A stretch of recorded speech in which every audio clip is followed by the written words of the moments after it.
एक ऐसी अद्भुत कहानी है जो मैं आज आपको ध्यानपूर्वक सुनाऊंगा, और इससे सुनने के बाद आप ज्यादा सोचना, डरना और चिंता सब छोड़ देंगे और आपका मन खुशियों से और प्रसन्नता से भर जाएगा। तो चलिए आज की कहानी की शुरुआत करते हैं। दोस्तों, एक समय की बात है, किसी नगरी में एक युवक रहा करता था। वो युवक अत्यंत दुखी था। वो बहुत निराश था। उसे ये समझ नहीं आ रहा था कि आखिर इस दुनिया में हर व्यक्ति अपने मतलब के लिए ही क्यों जीता है।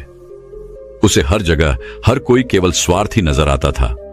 वह हमेशा यही सोचा करता कि उससे कोई प्यार नहीं करता, उसकी कोई परवाह नहीं करता। सब उससे मतलब के लिए अपने संबंध रखते हैं।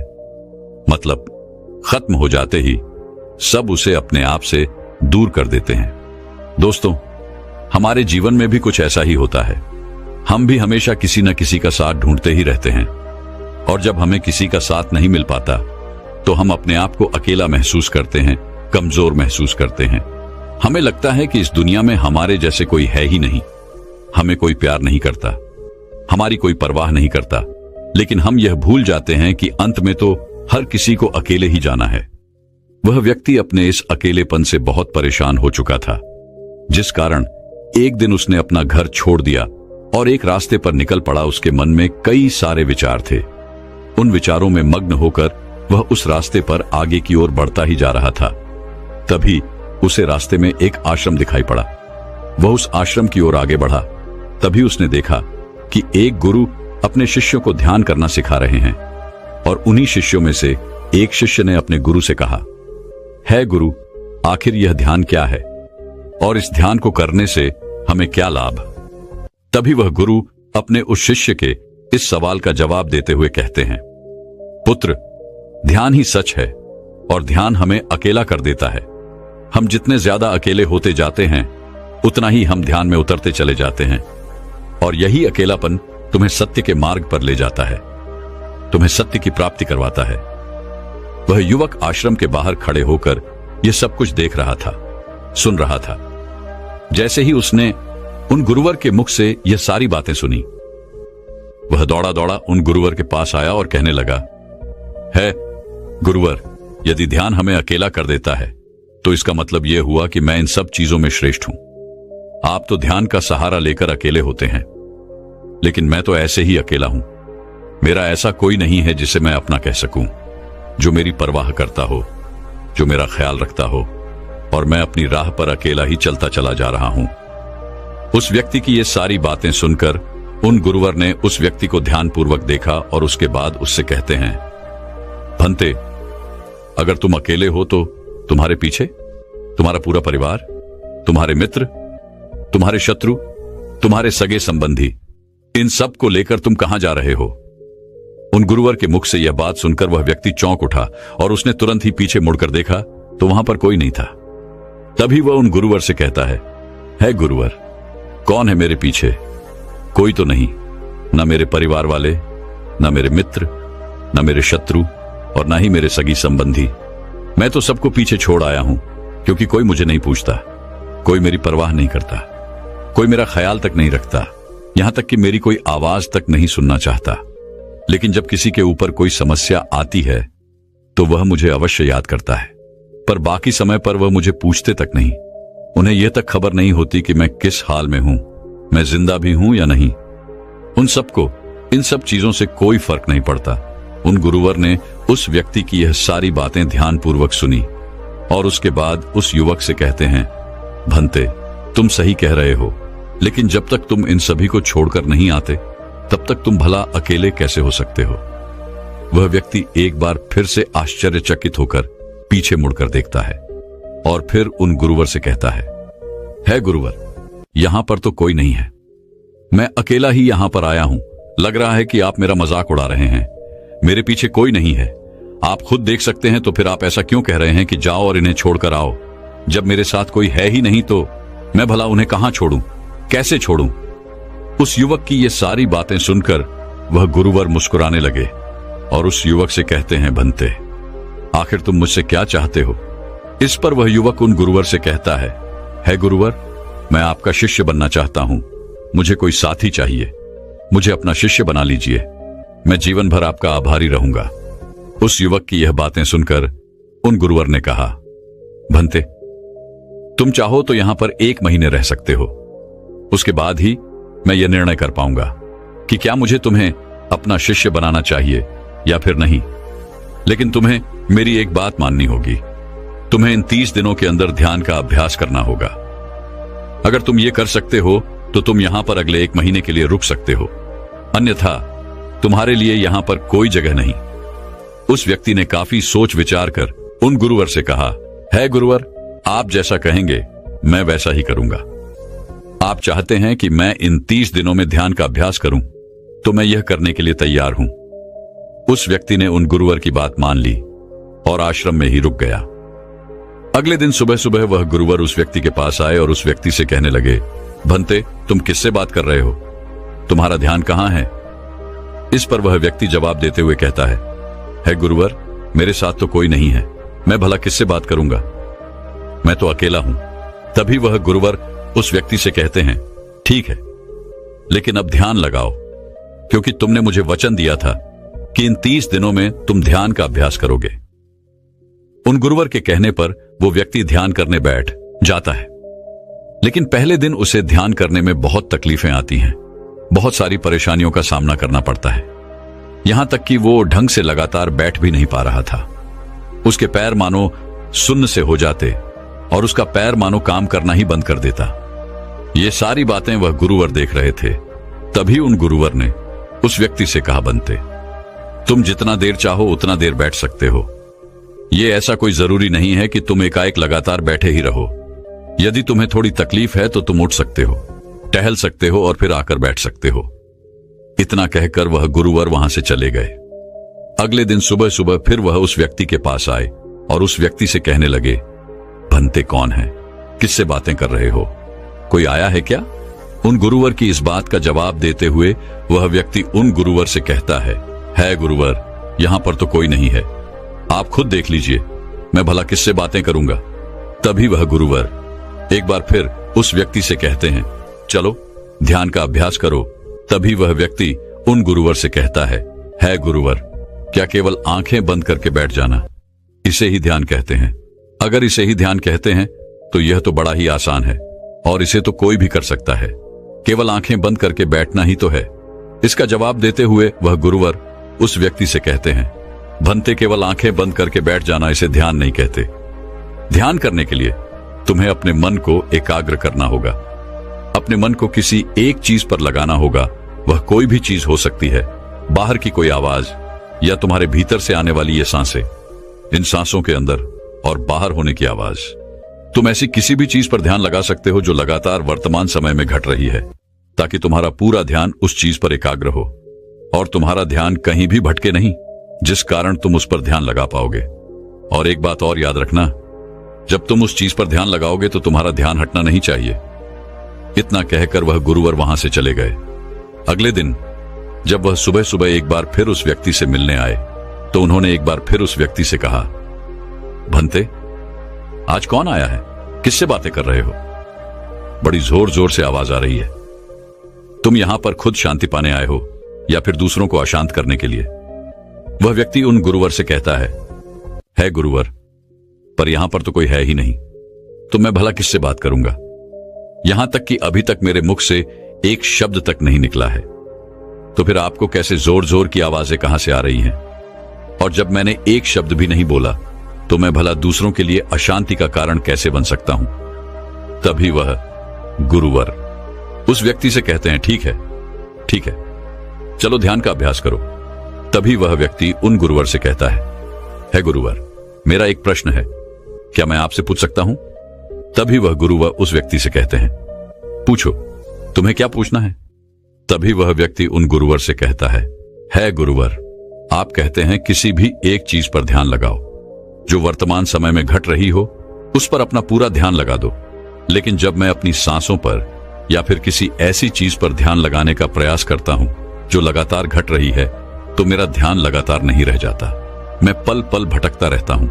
कभी मुझे कुछ याद आने लगता है तो कभी मुझे कुछ और याद आने लगता है। वो पुरानी चीजें, वो पुरानी यादें मेरा पीछा नहीं छोड़ती। आपके कल यहां से चले जाने के बाद मैंने ध्यान करने के लिए बहुत प्रयास किया, लेकिन वह पुरानी यादें बार बार मुझे याद आ रही थी, जिस कारण मैं एक चीज पर ध्यान लगा ही नहीं सका। तो अब मुझे क्या करना चाहिए? उस व्यक्ति की यह सारी बातें सुनकर वह गुरु मुस्कुराने लगे और वहां से चले गए। उन गुरुवर की हंसने की वजह उस व्यक्ति को समझ नहीं आई। अगले दिन सुबह सुबह एक बार फिर वह गुरु उस व्यक्ति के पास पहुंचे और कहा, भंते, ये तुम क्या कर रहे हो? इतना आलस, चारों ओर आलस ही आलस फैला हुआ है। अपने पास से आलस को भगाओ, अन्यथा यह तुम पर हावी हो जाएगा और फिर तुम हमेशा इसके अधीन बनकर रहोगे।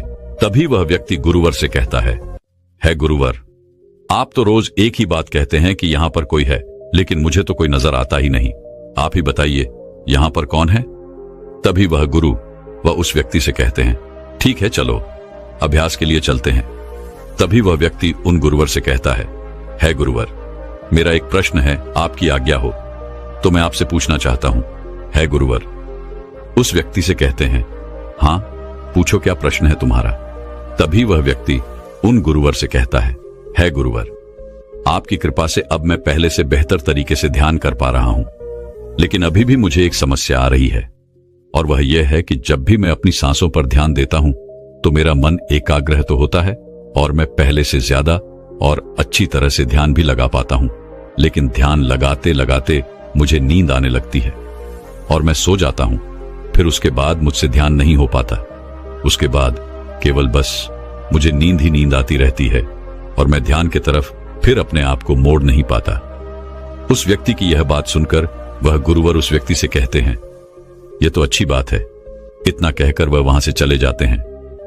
5वें दिन जब सुबह सुबह वह गुरुवर उस व्यक्ति के पास पहुंचते हैं तो वे कहते हैं, भंते, तुमने इतने लोगों को क्यों बुला रखा है? इतने सारे लोग तुम्हें ध्यान नहीं करने देंगे। तुमने इतने सारे लोगों को क्यों बुलाया है? इन्हें यहां से जल्दी भेजो। मुझे ये बिल्कुल नहीं पसंद। तुम तो यहां पर अकेले आए थे जैसा कि तुमने कहा, तो फिर इतने सारे लोगों को तुमने आज क्यों बुला रखा है? इन्हें अभी के अभी वापस छोड़कर आओ। तभी वह व्यक्ति उन गुरुवर के बारे में मन ही मन यह सोचता है कि लगता है गुरुवर पागल हो चुके हैं। जब भी रोज आते हैं तो हमेशा एक ही बात कहते हैं कि यहां पर कोई है, लेकिन मुझे तो कोई नजर ही नहीं आता। बड़ी विनम्रता से उन गुरुवर से कहा, है गुरुवर, शायद आपकी आंखें जो देख पा रही हैं वह मैं नहीं देख पा रहा हूं। मुझे तो यहां पर कोई नजर नहीं आता। फिर आपको कैसे? यहां पर लोग ही लोग नजर आ रहे हैं। फिर गुरुवर उस व्यक्ति से कहते हैं, अच्छा ठीक है, चलो अब ध्यान का अभ्यास करते हैं। तभी वह व्यक्ति उन गुरुवर से कहता है गुरुवर, मुझे ध्यान के वक्त नींद आती थी। जैसा कि मैंने आपको बताया था, उस पर तो मैंने नियंत्रण पा लिया, लेकिन अब जब भी मैं ध्यान करने बैठता हूं, किसी एक चीज पर अपना ध्यान केंद्रित करता हूं, तो मेरे मन में विचारों का सैलाब होता है। मानो विचारों की बाढ़ सी आ जाती है। इतने विचार तो आंख खोलकर भी मैंने कभी नहीं देखे होंगे, जितने की आंखें बंद करने के बाद मुझे नजर आते हैं। और इन विचारों में कुछ ऐसे विचार भी मेरे मन में आते हैं जिनके बारे में आज तक मैंने सोचा तक नहीं है। मुझे उनके बारे में कुछ भी नहीं पता। ये सब क्यों हो रहा है गुरुदेव? उन गुरुवर ने उस व्यक्ति की यह बात सुनकर उस व्यक्ति से कहा, अच्छा ऐसा हो रहा है। इतना कहकर वह गुरुवर वापस चले गए। अगले दिन सुबह सुबह वह गुरुवर एक डंडा लेकर उस युवक के पास पहुंचे और एक डंडा जड़ते हुए उस युवक से कहते हैं, मैंने तुम्हें पहले ही कहा है, इतने सारे लोग मुझे पसंद नहीं, तुम्हें इन्हें छोड़कर आना होगा। आखिर तुम रोज रोज इन्हें क्यों ले आते हो? इतनी भीड़ इकट्ठा करके तुम्हें क्या लाभ? आज के बाद यह यहां पर नहीं आने चाहिए। इस बात का ख्याल रखना।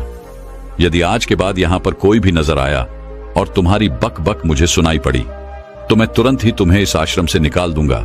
तभी वह व्यक्ति बड़ी विनम्रता से उन गुरुवर से कहता है गुरुर, मुझे तो यह समझ नहीं आता कि मुझे कोई नजर ही नहीं आता, लेकिन आप रोज एक ही बात कहते हैं कि यहां पर मैंने भीड़ इकट्ठी कर रखी है। जिन लोगों को भी मैंने लाया है उन्हें मुझे छोड़कर आना होगा, लेकिन मैं आपसे हर रोज एक ही बात कहता हूं कि मुझे कोई नहीं नजर आता, ना ही मुझे कोई यहां पर दिखाई पड़ता है और ना ही मैं अपने मुख से एक शब्द भी निकालता हूं, लेकिन फिर भी आप कहते हैं कि आपको लोगों की आवाजें सुनाई पड़ रही हैं। तभी वह गुरुवर है उस व्यक्ति की इस बात का जवाब देते हुए कहते हैं, क्या तुम्हारे मित्र, तुम्हारे परिवार वाले, तुम्हारे सगे संबंधी, तुम्हारे शत्रु, तुम्हारी इच्छाएं, तुम्हारी वासनाएं, ये सब क्या तुमसे मिलने नहीं आते? वह व्यक्ति उन गुरुवर से कहता है, नहीं गुरुदेव, मुझसे कोई मिलने नहीं आता। मैं तो यहां पर अकेला ही आया था और अभी भी मैं अकेला ही हूं, मेरा कोई नहीं। तभी वह गुरु व क्रोधित होकर उस झंडे से उस व्यक्ति पर एक और प्रहार करते हैं और कहते हैं, अभी बैठो, अभी ध्यान लगाओ, और यदि तुम्हारे ध्यान में कोई भी आता है तो मुझे बताओ। वह व्यक्ति उन गुरुवर की बात मान लेता है और तुरंत ही ध्यान करने बैठ जाता है। कुछ देर तक तो वह काफी शांत रहता है, लेकिन कुछ देर बाद ही वह उन गुरुवर से कहता है गुरुदेव, मेरा भाई मुझसे मिलने आया है, साथ में मेरे पिताजी भी हैं। दोनों बहुत दुखी हैं क्योंकि मैं उन्हें छोड़कर यहां जो चला आया हूं। मेरे भाई की तबीयत भी कुछ ठीक नहीं लग रही। वह मुझे बुला रहे हैं। मेरे बड़े भाई की पत्नी अर्थात मेरे भाभी मेरे बड़े भाई के साथ अच्छा व्यवहार नहीं कर रही, और तो और मेरी प्रेमिका भी आई हुई है। वह मुझसे पूछ रही है कि क्या तुम मुझसे शादी करोगे या फिर मैं किसी और से शादी कर लूं। वह भी बहुत दुखी नजर आ रही है। और इतना ही नहीं, मेरे कुछ मित्र भी पीछे खड़े हैं जिनसे मैंने कुछ कर्ज लिए थे। आज वो मुझसे अपना कर्जा मांगने आए हैं, मुझे धोखेबाज कह रहे हैं, मुझे अपशब्द बोल रहे हैं, और वो साथ में मेरे कुछ शत्रुओं को भी लाए हैं। लेकिन मेरे शत्रु मुझे मारना नहीं चाहते। वह तो यह कह रहे हैं कि तू तो पहले से ही मरा हुआ है, तुझे और क्या मारना। इतना कहकर वह व्यक्ति कुछ देर के लिए शांत हो गया, लेकिन उसी के बाद फिर कुछ देर बाद वह एक बार फिर से उन गुरुवर से कहने लगा है, गुरुवर, अब मेरे पास एक बहुत बड़ा घर है, इसे मैंने खरीद लिया है। मैं, मेरे पिता, मेरी माता, मेरा भाई, मेरी भाभी सभी इसमें बहुत मिलजुल के रह रहे हैं। हम बहुत खुश हैं। मैं अब अपने मित्रों से अत्यधिक अमीर हूं। मेरे पास बेशुमार धन दौलत है, और तो और मैंने अपनी प्रेमिका से शादी भी कर ली है और इसका जश्न मना रहे हैं। इतना कहकर वह व्यक्ति एक बार फिर शांत हो गया और फिर कुछ देर बाद और फिर एक बार उन गुरुवर से कहता है गुरुवर, मुझे कोई मारने का प्रयास कर रहा है। लगातार वो मुझ पर प्रहार कर रहा है। मैं उसका चेहरा देखने का प्रयास कर रहा हूं, लेकिन मुझे उसका चेहरा नजर नहीं आ रहा। इतना कहते कहते वह उन गुरुवर से कहता है, गुरुदेव, ये तो आप हैं जो मुझे मार रहे हैं और यह भी कह रहे हैं कि इतनी भीड़ को लेकर क्यों आए हो और इन्हें लेकर कहां जा रहे हो। मेरे साथ तुम्हें अकेले ही चलना होगा। इतना कहकर वह व्यक्ति ध्यान से उठ गया और उनको रुके चरणों में गिर पड़ा और उनसे कहने लगा, है गुरुदेव, आप सही थे। आप जो हमेशा कहते थे कि इस भीड़ को लेकर मैं कहां जा रहा हूं, आप हमेशा यही कहते थे कि इन सबको छोड़कर आओ, लेकिन मुझे कोई नजर नहीं आता था। लेकिन आज मैंने उन सबको देख लिया जिन्हें मैं अपने साथ लेकर आया था, जिन्हें मैं अपने साथ लेकर घूम रहा था। हर कोई मेरे साथ ही है, मेरे पास है। लेकिन मैं ये सोच रहा था कि आखिर मैं इतना बेचैन क्यों हूं और मेरी बेचैनी की वजह क्या है। उस व्यक्ति की यह सारी बातें उन गुरुवर ने ध्यानपूर्वक सुनी और उसके बाद वो वहां से चुपचाप उठकर चले गए। उसके बाद से वो गुरुवर उसके पास कभी नहीं आए। लेकिन वह व्यक्ति हर रोज ध्यान का अभ्यास कर रहा था और पूरे 1 महीने बाद जब वह उन गुरुवर के पास पहुंचा तो उन गुरुवर से कहने लगा है, गुरुवर, जैसा कि आप कहते थे कि मैं हमेशा अपनी भीड़ को अपने साथ लेकर घूमता हूं, तो आज मैंने उस भीड़ को विदा कर दिया है और अब मैं बिल्कुल अकेला हूं। मेरे साथ कोई नहीं, मेरे साथ आप भी नहीं है, यहां तक कि मैं खुद अपने साथ नहीं हूं। मैं एक परम शांति महसूस कर रहा हूं। अब मुझे ऐसा प्रतीत होता है कि अब मेरे जीवन में कोई समस्या नहीं है, कोई समाधान नहीं है। मैं बहुत हल्का महसूस कर रहा हूं, मैं बहुत अच्छा महसूस कर रहा हूं और इस शांति में जो आनंद है इसका क्या कहना।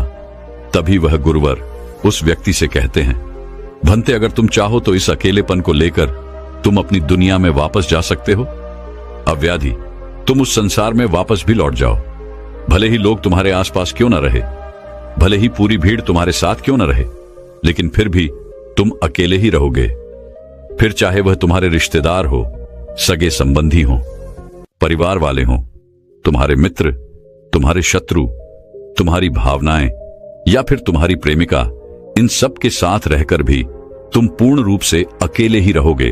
और इतना ही नहीं, तुम्हारे जीवन में जब भी कोई बुरी परिस्थितियां आएंगी तब भी तुम बिल्कुल अकेले और शांत रहोगे और तुम हर परिस्थितियों का समाधान निकालने में भी अब पूरी तरह सक्षम हो चुके हो। और यदि अब तुम चाहो तो मैं तुम्हें अपना शिष्य बना सकता हूं, क्योंकि हो सकता है तुम्हें यह लग रहा हो कि यह 30 दिन तो पूरे खत्म हो चुके, लेकिन ध्यान का मार्ग अभी शुरू हुआ है। और याद रहे कि अभी तो बहुत कुछ सीखना है, जानना है, लेकिन कुछ रखना नहीं है। यह मार्ग अभी शुरू हो रहा है और यह मार्ग अति लंबा है और इस मार्ग की शुरुआत शांति से ही होती है। तभी वह व्यक्ति उन गुरुवर को प्रणाम करता है और उनसे कहता है, हे गुरुवर, मैं अपने घर वापस लौटना चाहता हूं, अपने उस संसार में वापस जाना चाहता हूं ताकि मैं अपनी जिम्मेदारियों को निभा सकूं और साथ ही साथ इस मार्ग पर भी आगे बढ़ सकूं। यदि आपकी आज्ञा हो। इतना कहकर वह व्यक्ति शांत हो गया। तभी वह गुरु मुस्कुराने लगे और उस व्यक्ति से कहते हैं, भंते मन शांत हो तो सब हो सकता है। तुम संसार में रहकर भी अकेले रह सकते हो, लेकिन एक बात याद रखना कि हमें सीखना बहुत कुछ है, जानना बहुत कुछ है, लेकिन रखना कुछ भी नहीं। अब तुम जा सकते हो, तुम्हारा कल्याण हो। तो दर्शकों, चलिए अब ज्यादा सोचने के ऊपर अगली कहानी की शुरुआत करते हैं। संपूर्ण मानव जाति एक दौड़ में लगी हुई है, एक ऐसी दौड़ जो कभी पूरी नहीं होती, जो उसके जन्म के साथ शुरू होती है और मरने तक उसका पीछा नहीं छोड़ती। लेकिन क्या कभी आपने ध्यान दिया है कि यह दौड़ किस चीज की है? जरा ठहरकर खुद से पूछिए कि आप किसके पीछे दौड़ रहे हैं और वास्तव में क्या यह दौड़ कभी पूरी हो सकती है? जिन भौतिक सुख सुविधाओं को इकट्ठे करने में इंसान लगा रहता है, क्या वास्तव में वो भौतिक सुख सुविधाएं उसे शांति या फिर आनंद प्रदान कर सकती है? सिकंदर ने मरने से पहले अपने सभी मंत्रियों को कहा था कि जब मेरी अर्थी उठाई जाए तो मेरा शरीर ढका हुआ नहीं होना चाहिए, मेरी हथेलियां खुली होनी चाहिए, ताकि सारी दुनिया यह देख सके कि जो सिकंदर पूरी दुनिया को जीत सकता था, वो भी अपने साथ कुछ नहीं ले जा सका। उसके हाथ खाली के खाली रह गए। लेकिन जीवन की बागडोर ऐसी होती है कि उसे कभी ठहरने का वक्त ही नहीं मिलता। कभी वह सोच विचार ही नहीं करता कि जीवन का सबसे बड़ा सुख क्या है और इसके विपरीत जीवन का सबसे बड़ा दुख क्या है। सुख सुविधाएं तो बहुत लोग इकट्ठा कर लेते हैं, लेकिन सही मायने में उसका भोग कितने लोग कर पाते हैं? वही भौतिक वस्तुएं जो उसने अपने आनंद, अपनी शांति के लिए संग्रहित की थी, वही सुख सुविधाएं उसके दुख का कारण बन जाती हैं। जब पैसा नहीं कमाया था तो पैसा ना होने का दुख था, और जब पैसा कमा लिया तो वही पैसा उसके बच्चों के लिए या उसके लिए झगड़े का कारण बन जाता है। तो फिर कैसे सुख सुविधाएं, किन चीजों के पीछे आप भाग रहे हो? आज की जो कहानी मैं आप लोगों को सुनाने वाला हूं, उसमें आपको जीवन का सबसे बड़ा दुख और सबसे बड़ा सुख पता चलेगा। इससे पहले कि आप इस कहानी में खो जाएं, इस चैनल को सब्सक्राइब जरूर कर लें। तो चलिए कहानी शुरू करते हैं। अपनी गरीबी के दिन याद करके सेठ धनानंद की आंखों में आंसू आ गए। आज उसने जीवन में सब कुछ हासिल कर लिया था। सारी सुख सुविधाएं उसके पास थी। घर में नौकर चाकर थे, हजारों लोग उसके नीचे काम करते थे, जो उसकी एक आवाज पर उसके पास खड़े होते थे। लेकिन फिर भी आज सब कुछ हासिल कर लेने के बाद भी वो दुनिया में अपने आप को सबसे गरीब आदमी समझ रहा था। आखिरकार अपनी गरीबी के दिन याद करके उसकी आंखों में आंसू आ गए। उसके पास कुछ नहीं था, लेकिन तब भी वो प्रसन्न रहता था। लेकिन आज सब कुछ होने के बाद भी वो प्रसन्न नहीं था। और दुनिया में वही आदमी सबसे गरीब होता है जो सब कुछ होते हुए भी अकेला महसूस करता है। उसे एहसास होने लगा था कि धन संपदा या भौतिक सुख सुविधाएं उसके मन की पूर्ति नहीं कर सकती। लेकिन अब तो बहुत देर हो चुकी थी। उसका पूरा जीवन बीत चुका था। अब पूरे जीवन की कमाई उसे व्यर्थ लगने लगी। उसे लगने लगा कि उसने जो कुछ कमाया वो सब यूं ही था, व्यर्थ था। ये एहसास उसे जीवन में पहले कभी नहीं हुआ था। काश उसे ये एहसास पहले हो गया होता तो वह ठहर जाता, रुककर चिंतन करता कि जो चीज वह इकट्ठी कर रहा है, क्या वास्तव में वह इकट्ठी करने लायक है। अगर उसे यह बात पहले पता चल गई होती तो वो अपने जीवन में सार्थकता खोजने की कोशिश करता। वो उस रहस्य के बारे में खोज करता जो उसके मन की पूर्ति करता, जो उसका अकेलापन दूर करता, जो उसके जीवन को संपूर्ण बना देता। उसने अपने दोनों बेटों को अपने पास बुलाया और उन्हें जीवन की सीख समझाने की कोशिश करने लगा। सेठ ने अपने बेटों से कहा कि बेटा, मेरे को तो जीवन में कोई बताने वाला नहीं था, सही रास्ता दिखाने वाला कोई था ही नहीं, इसलिए मैं उस रास्ते पर चलता रहा जिसका कोई अंत नहीं था। और आखिर में पहुंचकर मुझे महसूस हुआ कि जितना रास्ता मैं तय करके आया हूं उतना ही रास्ता बाकी और है। शायद मैं गलत रास्ते पर निकल पड़ा था और अब इतना समय नहीं बचा कि मैं नए रास्ते पर फिर से नया सफर शुरू करूं। उसने अपने दोनों बेटों से कहा कि बेटा पता है दुनिया में सबसे बदनसीब आदमी कौन होता है? वो जिसके पास सब कुछ होते हुए भी कुछ नहीं होता, जो अपने आप को सब कुछ होते हुए भी अकेला महसूस करता है। भला इससे बड़ा दुख, इससे बड़ी बदनसीबी और क्या हो सकती है? यह सुनकर उसके बड़े बेटे ने कहा कि पिताजी, सब कुछ तो आपके पास है, धन संपदा, पूरा परिवार, सारी खुशियां आपके पास है, लेकिन फिर भी आप अपने आप को बदनसीब क्यों समझते हैं? उसका बड़ा बेटा वह नहीं समझ पा रहा था जो उसके पिता उसे समझाने की कोशिश कर रहे थे। फिर भी उसने अपनी बात को समझाने की कोशिश करते हुए कहा, अभी तुम्हें लगता है कि जीवन में तुम्हारे पास सब कुछ है। मुझे भी तुम्हारे उम्र में ऐसा ही लगता था, लेकिन अब मैं बूढ़ा हो चला हूं। कुछ समय बाद मेरी मृत्यु भी नजदीक है और अब मुझे एहसास हो रहा है कि दुनिया में तो सब कुछ पीछे छूट जाता है। घर, परिवार, रुपया, पैसा, धन संपदा, सब कुछ यही रह जाता है और आखिर में मेरे साथ जाएगा क्या? क्या मैं दुनिया में सबसे अकेला इंसान नहीं हूं? क्या मैं दुनिया का सबसे बदनसीब आदमी नहीं हूं, जिसके पास सब कुछ होते हुए भी वह अपने साथ कुछ भी नहीं ले जा सकता? सेठ के बेटे ने सेठ से सवाल पूछा कि पिताजी, फिर दुनिया में क्या इकट्ठा करना चाहिए? ऐसे तो हर इंसान अकेला ही होता है। कौन इंसान इस दुनिया में भला ऐसा होता है जो अपने साथ इस दुनिया की सुख सुविधाएं या फिर अपना परिवार को साथ लेकर जाता है? सब लोग तो अकेले ही जाते हैं। फिर तो दुनिया में हर एक आदमी बदनसीब ही हुआ। यही सवाल सेठ के मन में भी उठ रहा था, लेकिन उसके खुद के पास इसका कोई जवाब नहीं था, तो वह अपने बेटे को भला इसका क्या उत्तर देता। इसीलिए उसने अपने बेटे से कहा कि बेटा, मैं खुद इस सवाल का जवाब तलाश रहा हूं। अगर एक आदमी के पास सब कुछ होते हुए भी वह अकेला है, उन भौतिक सुख सुविधाओं का वह भोग नहीं कर पा रहा है, तो वह सबसे बड़ा दुख हुआ। मैं मानता हूं दुनिया का सबसे बड़ा दुख यही है कि आपके पास सब कुछ होते हुए भी आप अकेलापन महसूस करो। लेकिन इसके विपरीत दुनिया का सबसे बड़ा सुख क्या हो सकता है? इस सवाल का जवाब तो मेरे बेटे मुझे भी नहीं पता। इसीलिए मैं यह चाहता हूं कि मेरे मरने से पहले जिस सवाल का जवाब मुझे नहीं मिला, वह जवाब तुम अपने जीवन में ढूंढो। और यकीन मानो, अगर तुमने अपने जीवन में इस सवाल का जवाब ढूंढ लिया तो तुम दुनिया के सबसे सुखी इंसान कहलाओगे। यह कहानी सुनाकर गुरु ने अपने शिष्यों से सवाल पूछा कि दुनिया में सबसे बड़ा सुख क्या होता है? सभी शिष्य ध्यानपूर्वक अपने गुरु की यह कहानी सुन रहे थे। संध्या का समय था। धीमी धीमी हवा चल रही थी, जिससे कि पेड़ की पत्तियां हिल रही थीं। आसमान में पक्षी सहचा रहे थे। सूर्य अस्त होने को आया था और सभी शिष्य अपने गुरु से इस सवाल का जवाब जानना चाहते थे। लेकिन इससे पहले ही गुरु ने अपने शिष्यों से सवाल पूछ लिया। इसका उत्तर देते हुए एक शिष्य ने कहा कि गुरुदेव, दुनिया में सबसे सुखी इंसान वही है जिसका शरीर सुखी है। अगर आपके शरीर में बीमारियां हैं तो आपके पास कितनी भी भौतिक सुख सुविधाएं हों, आपके लिए वो व्यर्थ है। और इसके विपरीत अगर आपका शरीर सुखी है, अगर आपका शरीर स्वस्थ है, तो चाहे आपके पास कुछ भी नहीं हो, लेकिन उसके बावजूद आप अपने जीवन में सुखी रहोगे। इसीलिए संसार का सबसे बड़ा धन हमारा शरीर होता है। यह सुनकर दूसरे शिष्य ने उसका विरोध करते हुए कहा कि गुरुदेव, दुनिया में बहुत से लोग ऐसे हैं जिनका शरीर एकदम स्वस्थ है, लेकिन बावजूद इसके वो अपने जीवन में सुखी नहीं है। मैं मानता हूं कि जीवन में सबसे ज्यादा सुखी वही इंसान है जिसका मन सुखी है। गुरु ने अपने इस शिष्य से सवाल किया कि अच्छा ये बताओ कि मन को सुखी किस प्रकार किया जा सकता है। इसका जवाब देते हुए उस शिष्य ने कहा कि गुरुदेव, मन कभी भी संतुष्ट नहीं होता है। अगर हम किसी प्रकार मन को संतुष्ट करना सीख लें तो फिर हम किसी भी परिस्थिति में आनंद और शांति से रह सकते हैं। लेकिन समस्या यही होती है कि मन का भला कभी होता ही नहीं है। मन को चाहे कितना भी खिला दो, लेकिन उसकी भूख कभी पूरी नहीं होती। चाहे उसको कितना ही धन दे दो, लेकिन बावजूद इसका लालच बढ़ता ही जाता है। अब गुरु ने सभी शिष्यों को समझाना शुरू किया।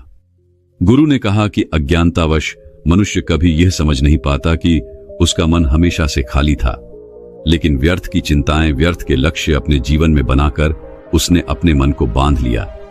जिस मन की प्रवृत्ति हमेशा खाली रहने की थी, उसने उस मन को कूड़े कचरे से भर लिया। इसीलिए वह मन जो बचपन में हमेशा खाली रहता था, हर चीज में, हर खेल में आनंद ढूंढ लेता था, अकेले में भी आनंद पूर्वक, शांति पूर्वक रहता था, अब वही मन सब कुछ मिल जाने के बाद भी हमेशा दुखी रहता है। लेकिन अगर इंसान सिर्फ वर्तमान में रहना सीख ले, सिर्फ इतना सा होश प्रकट कर ले कि उसे हमेशा वर्तमान में रहना है, ना तो भविष्य की कल्पनाओं में, ना अतीत की यादों में, सिर्फ वर्तमान में, सिर्फ इस एक सूत्र से वो अपने पूरे जीवन को बदल सकता है। वर्तमान में रहकर सभी सूक्ष्म सुविधाओं का भोग करना, पूर्ण होश के साथ, पूर्ण आनंद के साथ हर एक चीज का भोग करना, सिर्फ यही जीवन को सुखी बना सकता है। हम हर चीज को, हर काम को, हर रिश्ते को आधे अधूरे मन से निभाते हैं। जैसे कि खाना खाते समय हमारा दिमाग कहीं रहता है, हमारा शरीर कहीं रहता है, और इसीलिए जब शरीर और मन में दूरी पैदा होती है तो उससे तनाव पैदा होता है। अगर आपका शरीर और आपका मन और मस्तिष्क सभी एक जगह पर संगठित होना सीख लें, तो फिर आप अपने जीवन में उस शांति, उस आनंद का एहसास कर पाएंगे जो बड़े बड़े योगी पहाड़ों में तपस्या करके प्राप्त करते हैं। लेकिन इसके लिए जीवन में ज्ञान के प्रकाश का उदय होना बहुत आवश्यक है, क्योंकि अज्ञानता में आप अपने मन को कभी नहीं समझ पाएंगे। मन को समझना इस दुनिया का सबसे कठिन कार्य होता है। अगर आप अपने मन को जबरदस्ती वर्तमान में खींच कर लाने की कोशिश करेंगे तो आप बहुत जल्दी परेशान हो जाएंगे। ये कार्य बड़े धीरे धीरे, बड़ी निष्ठा और प्रेम के साथ किया जाता है, बड़े संयम के साथ किया जाता है।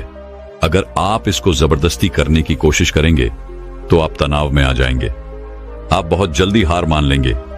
इसलिए कदम कदम पर आगे बढ़ा जाए तब मंजिल सामने ही है। और यह कहकर गुरु ने सभी शिष्यों से कहा कि अब हम ध्यान करेंगे। ध्यान करने से मनुष्य का मन, उसका मस्तिष्क वर्तमान में स्थापित होना सीख जाता है। धीरे धीरे प्रतिदिन ध्यान का अभ्यास करने से वह उस आनंद और शांति का अनुभव कर पाता है जो सांसारिक वस्तुओं में कहीं नहीं मिलता, जो किसी भौतिक सुख सुविधा में नहीं मिलता। और इसके बाद सभी शिष्य अपने गुरु के साथ ध्यान में लीन हो गए। दोस्तों, मैं उम्मीद करता हूं कि यह कहानी सुनने से आपके जीवन में अच्छे बदलाव आए होंगे। आपको इस वीडियो से क्या सीखने मिला ये कमेंट करके जरूर बताएं, और अपने परिवार, दोस्तों या आपके करीबी इंसान के साथ ये कहानी शेयर करके उन्हें भी इस ज्ञान से परिचित करवाएं। बाकी अगर आपको ये वीडियो दिल से अच्छी लगी हो तभी इस वीडियो को लाइक कर देना, और आपने अब तक इस चैनल को सब्सक्राइब न किया हो तो चैनल को सब्सक्राइब भी जरूर कर देना। आपका हर दिन शुभ हो और खुशियों से आपका जीवन भरा रहे। धन्यवाद। नमो बुद्धाय।